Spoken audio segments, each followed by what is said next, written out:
Baik,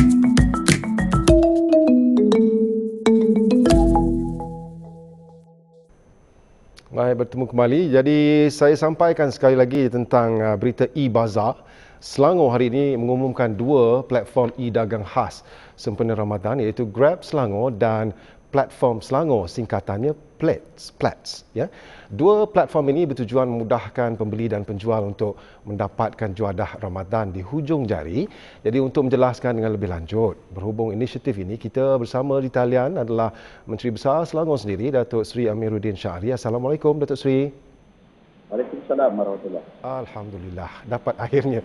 Okey, Datuk Seri, saya kongsi kenyataan Menteri Kanan Keselamatan, Datuk Seri Ismail Sabri Yaakob berkata tidak membenarkan bazar Ramadan secara pandu lalu serta tempah dan ambil dilaksanakan sepanjang tempoh penguatkuasaan PKP, dan Selangor melancarkan dua platform e-dagang hari ini.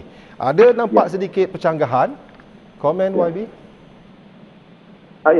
Kita mengambil keputusan ini kerana melihat perniagaan e-hailing dibenarkan untuk penghantaran makanan daripada restoran serta makanan-makanan segera dan operasi restoran di seluruh Malaysia termasuk Selangor.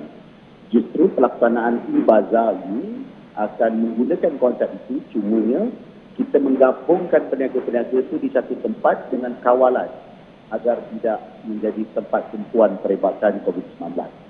Jadi saya kira kita tidak melanggar kerana kita mengambil pandangan Datuk Seri Ismail Sabri semalam bahawa perniagaan e-hailing ataupun operasi e-hailing masih dibenarkan. Okey, jadi macam mana cara dia? Dengan secara terperinci, kalau boleh Datuk Seri ceritakan? Ya, untuk e-Bazaar yang kita umumkan dua platform itu iaitu Grab dan Plats, kita akan meletakkan beberapa lokaliti. Lokaliti itu terdiri daripada kawasan-kawasan yang kita panggil sebagai central kitchen ataupun tempat pengumpulan dan penghantaran makanan-makanan di kalangan di antaranya adalah dewan-dewan dan juga restoran. So keseluruhan kita ada 77 lokaliti, di mana di 77 lokaliti itu kalau restoran maksimum 4 peniaga, kalau di dewan itu di antara 10 ke 15 peniaga kita akan letakkan di situ. Justru tempahan dibuat pada malam sampailah pukul 1 tengah hari. So menjelang 2 petang kita akan mula menghantarkan makanan-makanan. Okey. Jadi berita ni pastinya akan mengembirakan sebahagian daripada penjaja. Tapi tak ramai penjaja yang akan mendapat manfaat ini. Jadi apa langkah YB untuk peniaga lain yang mungkin tak dapat peluang ini?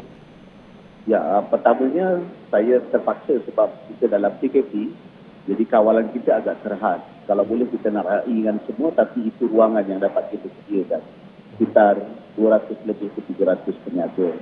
Dan untuk peniaga-penjaja lain, saya percaya ada kaedah-kaedah lain yang boleh mereka jualkan secara terus. Saya lihat di Facebook, di WhatsApp ada mengedarkan dan mencadangkan menu-menu semasa Ramadan nanti. Dan saya percaya ia boleh bergerak secara sendiri jika tapi dalam skala yang lebih kecil. Jadi penjaja yang berminat untuk memohon, bagaimana caranya, Datuk Seri? Kita akan membuka penyertaannya sebentar lagi ataupun dalam masa beberapa hari lagi. Hijrah sebagai badan pengendali utama akan membukanya dengan hubungan melalui pihak di kuasa tempatan. PDC kita sudah mempunyai sedarai nama penjaja-penjaja yang sebelum ini telah memohon lesen. Kita akan menyemak dan memilih mereka berkesuaian dengan kemampuan mereka dan keupayaan mereka lah. Tapi skalanya tidaklah sebagaimana pasar yang begitu popular seperti di Stadium Shah Alam, seperti di Kompleks KNS. Skalanya kecil, terkawal dan konsepnya adalah pre-order, di mana daripada awal mereka boleh memesan makanan-makanan itu dan kita kumpulkan dan kita agihkan kepada mereka. Jadi nak pilih 200-300 dalam kalangan 17,000 sesuatu yang bukan mudah, Datuk Seri. Jadi macam mana Datuk Seri nak memastikan tiada unsur-unsur bias dalam pemilihan ini? InsyaAllah kita akan terapkan konsep good governance dalam pentadbiran pemilihan. Saya sendiri akan melihat dengan jelas proses itu dan kita berharap tidak berlaku sebarang kebocoran dan juga keciran nama-nama mereka yang layak.